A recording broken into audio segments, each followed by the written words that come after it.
Assalamualaikum warahmatullahi wabarakatuh. Alhamdulillah wassalatu wassalamu ala rasulillah wa ala alihi wa sahbihi wa man tabi'ahum bi ihsanin ila yaumiddin. Amma ba'du. Pada kesempatan malam hari ini, saya Ahmad Syahrul Kirom akan menjelaskan sedikit tentang konsep penciptaan ruh dalam Islam. Nanti juga saya akan menerangkan tentang awal penciptaan tubuh dan ruh Nabi Adam alaihissalam. Konten ini kami buat dalam rangka memenuhi tugas ujian akhir semester yang diberikan oleh Bapak Najib Saifullah selaku pengampu mata kuliah kami Falsafah Al-Quran di Prodi Ilmu Al-Quran dan Tafsir. Langsung saja, pada sesi pertama saya akan menjelaskan tentang konsep ruh dalam awal penciptaan ruh dan tubuh Nabi Adam alaihissalam.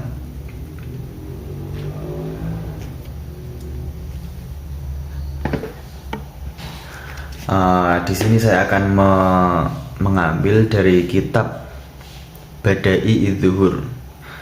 Pada halaman 38 disebutkan bahwa kemudian Allah menampakkan wujud Nabi Adam yang panjangnya 60 dhira' dan kemudian menciptakan pada tubuh 360 otot kecil, 240 otot besar, dan bagian kepala ada 7 jalan tembus atau lubang, dan memberi 2 tangan, 2 kaki, dan lain-lain, dan sempurnalah ciptaan Allah. Maha suci Allah sebaik-baik zat yang menciptakan para makhluk. Abu Musa al-Asy'ari berkata, sewaktu Allah menciptakan farji atau kemaluan Nabi Adam alaihissalam, Allah berfirman, ini adalah amanahku, maka janganlah engkau menggunakannya kecuali pada haknya. Kemudian Ibnu Abbas radhiyallahu anhu juga berkata, Allah menciptakan 3 perkara yang dengan tangannya sendiri. Yang pertama adalah Adam, yang kedua adalah pohon tuba, dan yang ketiga adalah papan yang di dalamnya tertulis kitab Taurat. Ibarat kata tangan yang dimaksud adalah kekuasaan. Jadi di sini Allah tidak sama dengan makhluk. Sesungguhnya apabila dia menghendaki sesuatu, hanyalah berkata kepadanya jadilah, maka terjadilah, atau kun fayakun, seperti yang sudah kita dengar sebelumnya di surat Yasin ayat 82. Kemudian Ibnu Abbas radhiyallahu anhu berkata, ketika Nabi Adam alaihissalam masih berupa perongkolan tanah liat, iblis melewatinya dan mengetuk perut Nabi Adam dengan jarinya, dan sebab ketukan itulah jadilah pusar pada perut Nabi Adam. Dari itulah yang namanya pusar adalah petilasan dari ketukan iblis itu. Sebab musababnya iblis mengetuk perut Nabi Adam adalah dia ingin tahu apakah ciptaan Allah itu bisa bolong atau buntu. Dan ketika mengetahui kalau itu bolong, maka iblis masuk pada perut Nabi Adam dan merobos ke anggota tubuh lainnya, mulai dari dalam sampai luar dan sampai pada otot-otot kecuali hati. Karena pada hati siapapun tidak bisa menerobos selain Allah Subhanahu wa Ta'ala. Iblis tidak diberi kemampuan menerobos hati, karena hati adalah Baitur Robbi. Oleh karena inilah dikatakan bahwa sesungguhnya setan itu berjalan sebagaimana tempat aliran darah. Ibnu Abbas radhiyallahu anhu berkata, ketika Allah mau meniupkan ruh pada jasad Nabi Adam, maka Allah mengantar ruh agar masuk pada tubuh Adam mulai dari kepala. Oleh sebab itu, kepala dinamakan Yafukho. Diceritakan bahwa ruh tersebut membangkang dan enggan masuk dan protes pada Allah. Ya Tuhan, bagaimana mungkin saya masuk pada tempat yang gelap? Kemudian Allah Jalla wa'ala memanggilnya 3 kali, tapi ruh tidak menghiraukan.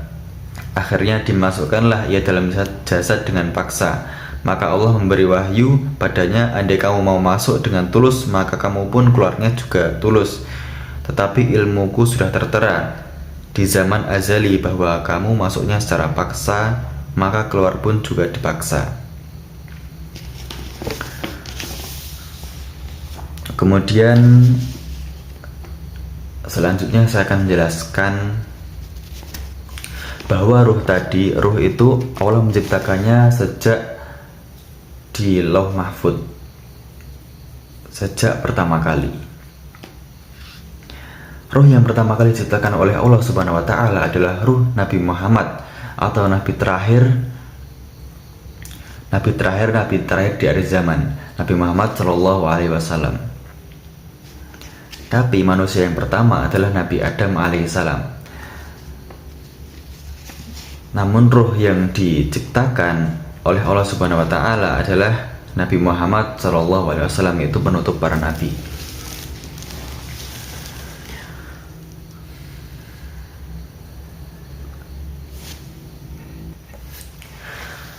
Kemudian yang selanjutnya adalah Allah menciptakan ruh.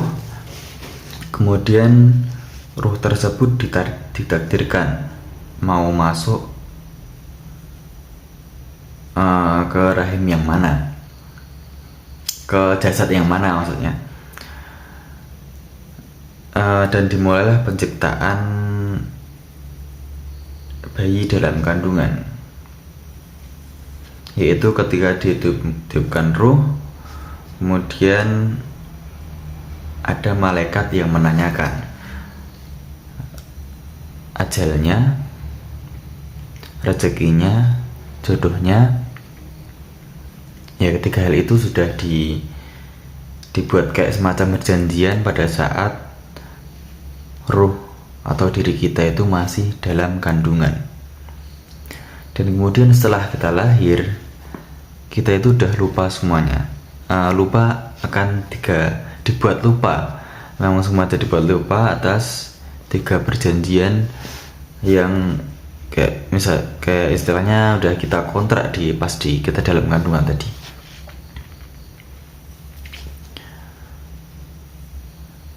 Kemudian ada pertanyaan pada saat meninggal. Kemudian ada pertanyaan, bisakah ruh berkumpul, maksudnya ruh-ruh orang yang meninggal tadi berkumpul di alam kubur?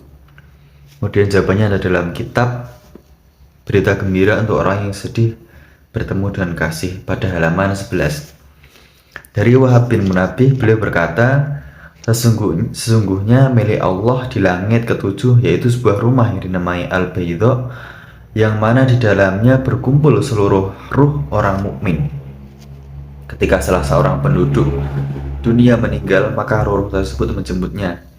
Mereka menanyakan tentang berita-berita di dunia, sebagaimana orang baru pergi menanyakan keluarganya ketika dia datang kepada mereka. Mayatnya orang-orang mukmin yang beruntung dengan mendapat nikmat atau tidak disiksa dalam kuburnya, maka bisa saling berkunjung dan berkenalan di sebuah rumah yang dinamakan Al-Baydha tadi ya, di langit ke-7. Kemudian ada pertanyaan, yaitu apakah roh tadi itu kekal?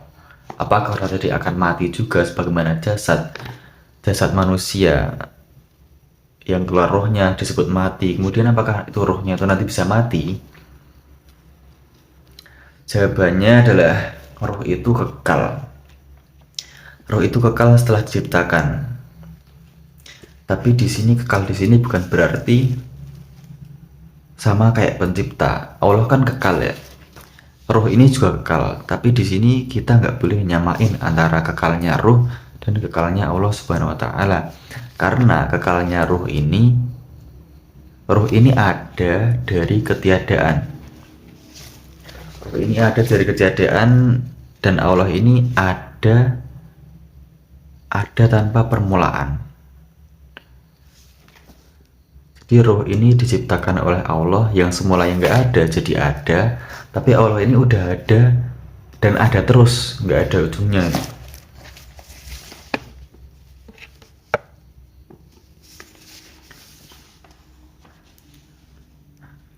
Kemudian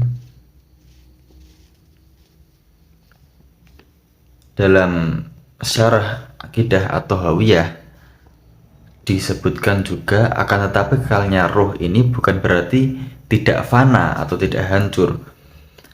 Roh ini juga memiliki sifat fana yang nantinya bakal hancur.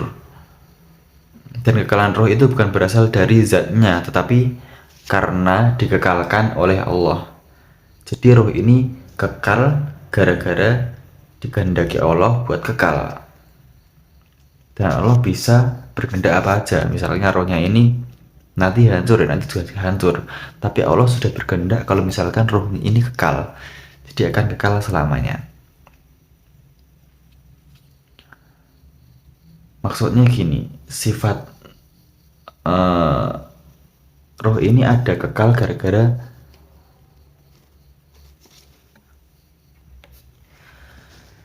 kemudian bahasan yang selanjutnya adalah ruh dan sukma. Perbedaannya ruh dan sukma itu apa? Kan kita ada sebagian di antara kita yang bertanya-tanya, pernah dengar yang namanya sukma. Sukma itu ruh atau bukan? Di sini jelaskan Kiai Haji Husain Ilyas dalam ceramahnya menerangkan bahwa dalam diri manusia itu terdapat dua hal, yaitu roh dan sukma. Gampangnya gini, kalau misalkan kita ditinggal sukma pasti tidur, dan tidur itu jika diikuti akal, maka ketika bermimpi saat bangun semuanya yang diimpikan.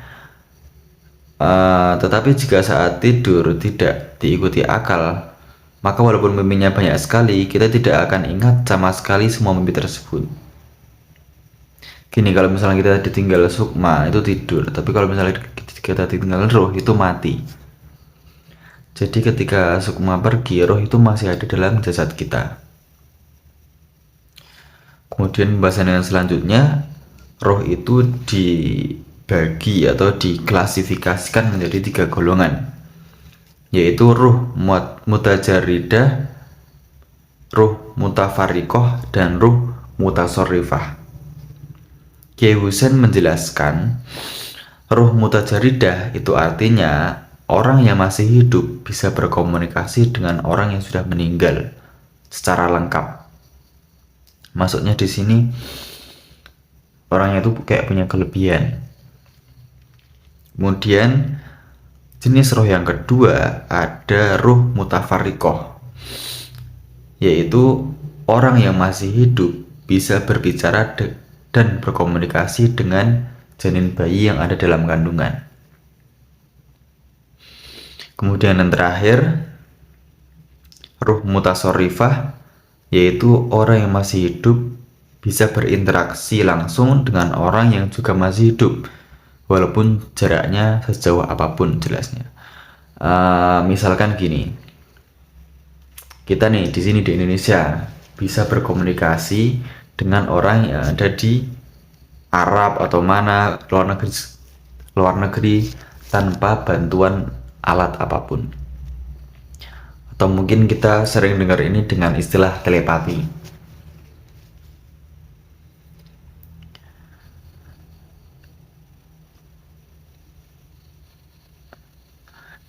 Ruh yang bisa melakukan kayak telepati itu disebut ruh mutasorrifah. Kiai Husain menambahkan sedikit sekali penjelasan tentang ruh yang sengaja diberikan Allah kepada manusia. Sebagaimana kita ketahui dalam firman Allah, "Qulir ruhu min amri rabbi wa ma utitum minal ilmi illa qalila." Dan katakanlah bahwa ruh ini urusan Allah, urusan Tuhanku. Dan Allah tidak memberitahu kepada kita kecuali sedikit saja. Allah membatasi pengetahuan kita tentang ruh. Dan itu menjadi rahasia Allah Subhanahu wa Ta'ala. Mungkin cukup sekian dari saya, kurang lebihnya kami mohon maaf. Terima kasih. Wassalamualaikum warahmatullahi wabarakatuh.